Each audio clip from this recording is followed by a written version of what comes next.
My name is Brian O'Hara, B-R-I-A-N, O''H-A-R-A. I am the Minneapolis Police Chief.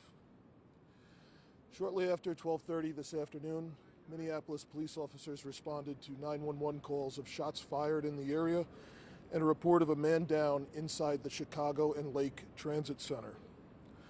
Arriving officers found a 32-year-old male with gunshot wounds who was deceased here at the scene.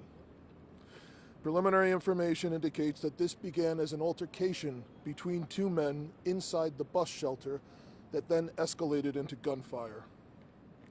The shooter fled northbound on Chicago Avenue, and our officers are actively searching for him. The Minneapolis Police is investigating. The MPD Crime Lab is processing the scene, and we are being assisted at the scene by the Metro Transit Police. Minnesota State Patrol and Hennepin County Sheriff's deputies also responded and assisted at the scene. The Hennepin County Medical Examiner will name the deceased along with the cause and manner of death. As another life has been lost to senseless violence, our hearts go out to this man's family and to everyone who is grieving today. We want our community to know that based on what we know right now, that this does not appear to be a random act. We have several leads that we are actively following, and I am confident with our investigators. However, we do need the community's help to solve this case quickly. If you were here, if you saw anything, if you have video, please contact the MPD immediately. You can also share tips anonymously through the Crime Stoppers tip line. We recognize that this shooting comes after a number of violent incidents that have shaken our city. Every incident compounds the pain and anxiety that people in our community are feeling. That's why our officers are continuing to work relentlessly, not just to respond quickly and to investigate as thoroughly as possible, but to try and prevent violence as we bring those responsible to justice. We hear and we share the community's frustration and grief, and we are committed to doing everything that we possibly can to continue to try and make Minneapolis safer for all people here. And with that, I'll take some questions.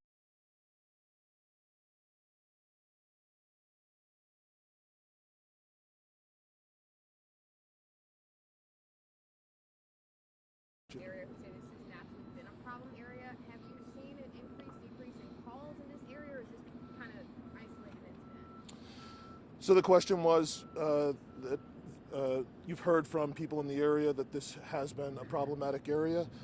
That is true. I don't have data around specific calls if there has been a spike recently, but certainly this is an area that has flared up in the past.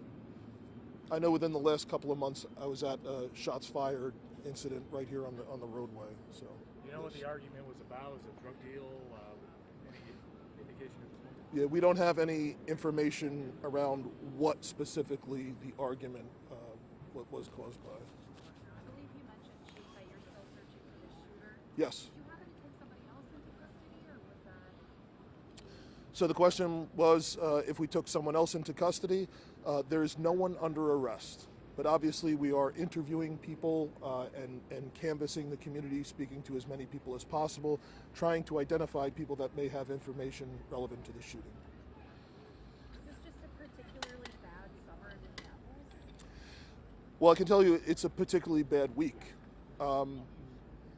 This summer largely has been better than what we've seen last year and the previous 3 or 4 years. But certainly this last week has been absolutely terrible. That being said, it's no consolation to any of the victims, but that being said, there's still, as of this morning, there remains about 49 fewer shooting victims year to date than what the city saw at this point last year. So I know that doesn't help any one of these victims or any of these cases, but certainly this last week has been absolutely horrific. Including this homicide, how many are we at for 2025, Chief, if you know off the top of your head? I know we are, including this homicide, we are 9 below where we were at this point. And I'll look at my phone again and I'll get you the exact number. Yep. We're 9 below where we were at this point last year. Yep. As someone who violence interrupted admission, more patrols in this area could help the problem. Is that a solution So the question is about more patrols in the area. Absolutely. We're getting help this week from the state patrol as we have kids going back to school. And so especially as kids are going to school and coming from school, it's very important, obviously, that parents be able to feel like their kids can be safe doing that. That being said, the reality remains that this is a police department that typically had 900 officers all the way up to the start of halfway through 2020. And we're today 300 officers below that. So obviously, as we experience challenges around crime and violence that remain heightened, it is that much more difficult to have presence as so many things are being triaged. You mentioned this has been a particularly violent week, of course. As you're out and about in the community, what is the impact that you're seeing on just everyday people? So the question is, as we're out in the community, the impact that we are seeing with people, I think since last Wednesday, there's certainly been an outpouring of love and support and unity from the community. Obviously, people are hurting, people are scared, but certainly I think there's a level of support and a level of unity that at least I had not seen here in a while. Chief, we saw one person taken into custody from the scene here. Do we know what their relationship to this was yet? So the question was, again, about somebody taken into custody. I have no information about anyone being arrested at the scene. I know we are interviewing people. Obviously, I know there are also family members who came to the scene, but I don't have any knowledge of anyone being arrested at the scene. I apologize if you already addressed this. I was a little late. Do you have any sort of surveillance video or Any what? surveillance video or images that can help? Yeah, so the question is about surveillance video. Obviously, it's an active transit center. There's tons of video that we have that our officers are going through and some promising leads. So, yes, there's a lot of video. Did you get a vehicle description of how he took off, or did he take off on foot?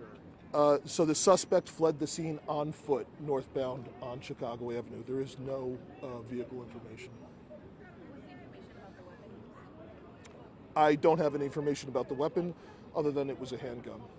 And there's multiple casings that have been left at the scene here. Do you have any idea how many rounds were shot? So the question is how many rounds are shot.